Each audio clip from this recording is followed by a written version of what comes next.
नमस्कार, Dzire admission कन्सल्टन्सीमध्ये तुमचं स्वागत आहे. तर ह्या व्हिडिओमध्ये आपण जे मेडिकलचे राऊंड्स होतात, BMS असेल, MBBS असेल, BHMS असेल, BUMS असेल किंवा फिजिओथेरपीपर्यंत जे सर्व मेडिकलचे कोर्सेस आहे त्याच्यामध्ये राऊंड 1, राऊंड 2, राऊंड 3, त्याच्यानंतर स्टे राऊंड्स असतील, स्पॉट राऊंड असतील, इंटर राऊंड्स असतात. हे विविध प्रकारचे जे राऊंड्स आहे त्याच्यामध्ये अचूकपणे काउन्सिलिंग कशी करता येईल किंवा कसं पार पाडली जाते याच्याबद्दल आपण ह्या व्हिडिओमध्ये विचार करूयात. तर सर्वात महत्त्वाचं आहे की ही प्रोसेस ही खूप किचकट असते. स्टेटचे राऊंड असतात, AIQचे राऊंड असतात. तर तुम्हाला फर्स्ट राऊंडच्या आधी रजिस्ट्रेशन करायचं आहे, पेमेंट वगैरे करायचं आहे. आफ्टर रजिस्ट्रेशन तुम्हाला चॉईस फिलिंग करायची असते. चॉईस फिलिंग ही खूप महत्त्वाची गोष्ट आहे. त्यामुळेच आपल्याला कोणतं कॉलेज भेटू शकतं किंवा कसलं कॉलेज भेटतं हे याच्याबद्दल आपल्याला समजतं.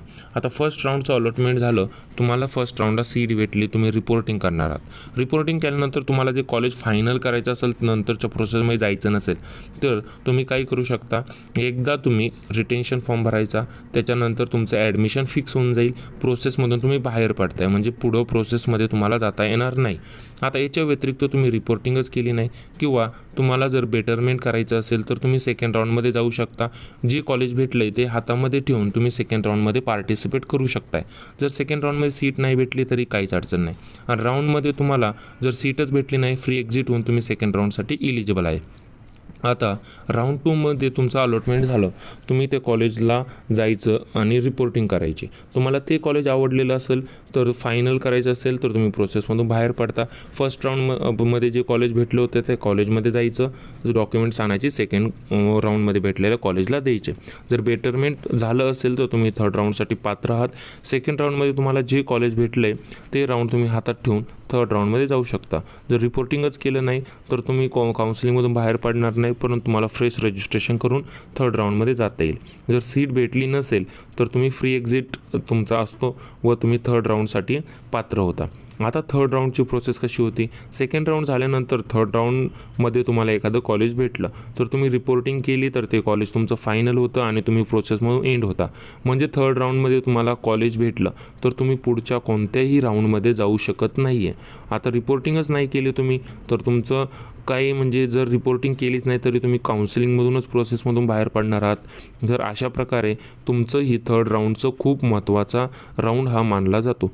आता तुम्ही समजा एंड झाली तुमची प्रोसेस, तुम्हाला स्टे राऊंडसाठी जाताच येत नाही आहे ना, तर त्यामुळे जे आपल्याला कॉलेजेस सिलेक्ट करायचे असतात ते खूप इम्पॉर्टंट आहे. आता थर्ड राऊंडचा विचार केला, तुम्हाला सीटच भेटली नाही तर तुम्ही प्रॉपरली फ्री एक्झिट हा तुमचा होतो. फ्री एक्झिट झाल्यावर तुम्ही स्टे राऊंडसाठी इलिजिबल असतात. अशा प्रकारे फर्स्ट, सेकंड, थर्ड राऊंडची सर्व प्रोसेस असते. आता स्टे राऊंडचा विचार केला ना, स्टे राऊंडमध्ये एक 4 ते 5 स्टे राऊंड होतात आपल्याकडे, स्पॉट राऊंड होतात काही वेळेस आणि त्यानंतर इंटर राऊंडसुद्धा होतात. आता इन्स्टिट्यूशनल राऊंडमध्ये पण आपल्याला खूप फायदा होतो. आता स्टे राऊंडमध्ये कसं असतं, कट ऑफ हा खूप कमी जातो, कारण की जे त्यांना थर्ड राऊंडपर्यंत सीट भेटली आहे ते पुढच्या राऊंडमध्ये पार्टिसिपेटच करू नाही शकत. त्यामुळे कट ऑफ हा खूप कमी होतो आहे. एक आपल्याला बेनिफिट्सही भेटतात, स्कॉलरशिप भेटते. स्टे राऊंडचा पण आपल्याला काहीच अडचण नाही, काहीच विषय नसतो. आता जे ऑनलाईन स्टे राऊंडची अलॉटमेंट कशी होती, कॉलेज भेटलं, रिपोर्टिंग करायचं, प्रोसेसमधून एंड, पुढच्या स्टे राऊंडसाठी इलिजिबल नाही आहे, रिपोर्टिंग नाही केलं काउन्सिलिंगमधून तरी बाहेर पडता. आणि जर तुम्ही आता एखाद्या वेळेस कसं केलं, तुम्हाला जर ऑनलाईन स्टे राऊंड फर्स्टमध्ये सुद्धा सीट नाही ना भेटली तर तुमचं फ्री एक्झिट मानलं जातं. तुम्हाला दुसऱ्या स्टे राऊंडमध्ये इलिजिबल असता, म्हणजे दुसऱ्या स्टे आणि ज्या विद्यार्थ्यांना स्टे राऊंड फर्स्टमध्ये सीटच भेटलेली आहे तर ते तर बाहेर पडले, म्हणजे अजूनही कट ऑफ कमी होणार, कारण की ते पुढच्या राऊंडमध्ये पार्टिसिपेट करू नाही शकत आहे. मग खूप कमी स्कोरवर आपण ॲडमिशनही घेऊ शकतो. आणि जर स्पॉट राऊंड झाला तर कितीही कमी मार्क्स असतील तरी आपण कॉलेजमध्ये ॲडमिशन घेऊ शकतो. अशा प्रकारे पूर्ण आपली काउन्सिलिंग चालत असते.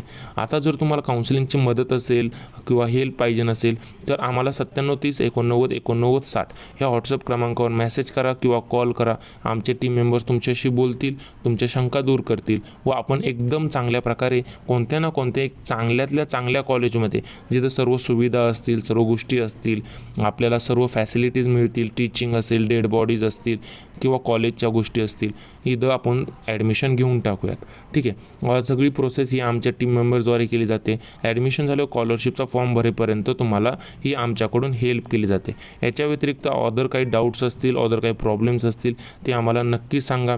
ऑनलाईन प्रकारे किंवा ऑफलाईन प्रकारे दोन्ही प्रकारे आपण काउन्सिलिंग करतो. आणि अदर काही डाऊट्स असतीलच तर तुम्ही आम्हाला ही समजून सांगू शकताय. ठीक आहे. चला, आपली 4,000 रुपये स्टेटसाठी फी आहे व स्टेट प्लस AIQची 6,000 रुपये फी आहे. तर चला भेटूया दुसऱ्या व्हिडिओमध्ये. Thank you for watching our video. काही डाऊट असतील तर आम्हाला नक्कीच विचारा.